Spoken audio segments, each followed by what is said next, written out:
Customer loyalty, it's it was an important term before COVID. We feel that it's more important now after going through. What does customer loyalty mean to you and your organization? Look, for us, it's about a happy and engaged customer.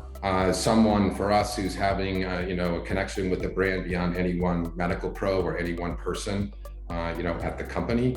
And for us, we're measuring lots of different KPIs around that, but ultimately it's about happy and engaged client base. And for me, we're looking, since I came here 3 years ago, we're really measuring how much of our growth comes from our existing guests versus new, and how much more they engage with the brand. And while there's lots of other metrics underneath it, that's what we're really hyper focused on right now, is the relative growth that comes from both new and existing guests. Consumer loyalty for us is all about that consumer and how we can better serve them, how we can make ourselves relevant to them, how we can grow our brand affinity in working with them. And what that requires is the data we were talking about before, Mark. We now are in a position where we understand our loyalty members very, very well enough to predict what their next action might be, or what we might influence it to be. And so, that's very exciting for me, because we can present to a consumer something that they value before it may have already entered their mind. And that's really the interesting part about how data and loyalty come together. So I think really we look at customer loyalty as people who continue to choose our brand over an extended period of time, right? So there's a lot of different levels of loyalty. We have customers that are extremely loyal, and they come in once a week, or some more than once a week, but the real barometer that we look at are, active users in the last 90 days. So that's kind of how we judge our loyalty program. That's one of the key things that we look at and try to grow the number of 90-day active users, which our total users right now are 17 million, but our active user, people that have signed up for the program, are 17 million. Our 90-day active users tends to be around 4.5 million. But when the pandemic hit, people stopped coming into our stores, and we went from about 18% digital sales to 80% digital sales overnight. People stopped using the keypad in the store.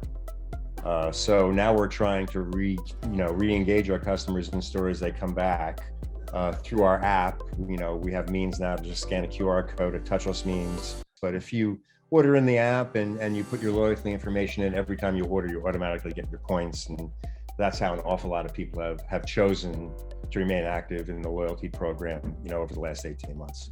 At Michael's, really, when we built this loyalty program, the concept was that not all customers are equal, right? So based on that, the thought was to drive, the maximum performance and value from this program. Our best customers should get the best value from this program, right? A deeper a member engages with our brand, the more they should enjoy the benefits of the program.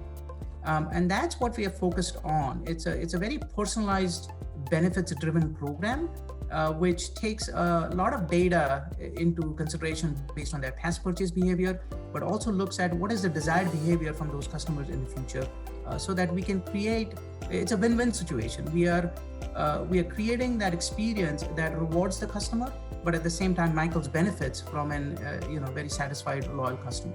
So that has been our kind of the foundation in building and making decisions when structuring this program. Keeping a loyal guest as an engaged guest. So you want to keep that person as happy as possible, make their journey within your specific property and through your properties as easy as possible, and just the common focus being on guest satisfaction and guest experience. So making sure you're delivering that guest experience across every property that guest visits. I look at customer loyalty from both perspectives, both the guests and the organization. So from the guest side, I want them to feel valued, to feel like they are special and that we know who they are and that they are getting a value from coming to us. So always looking to create a program that they see value in as well.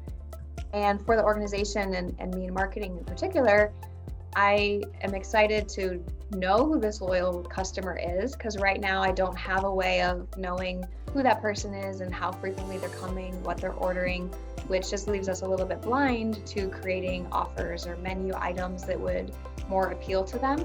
So excited to have that data to work with. Lucky for me, Urban Air is an easy brand to talk about emotional loyalty with or about, because so many people have that, and our product itself is the beginning of really what engenders that emotional loyalty.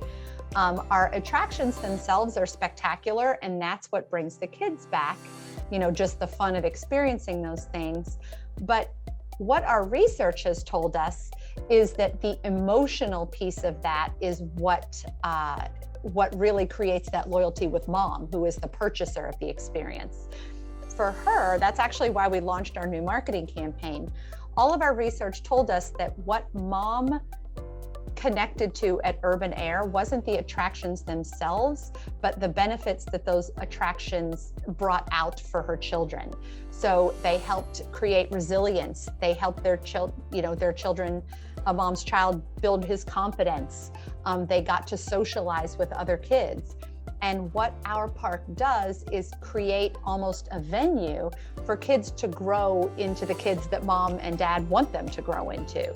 So that in itself generates a huge amount of loyalty. It actually, Urban Air is a bigger play than just play. There's more to it than that.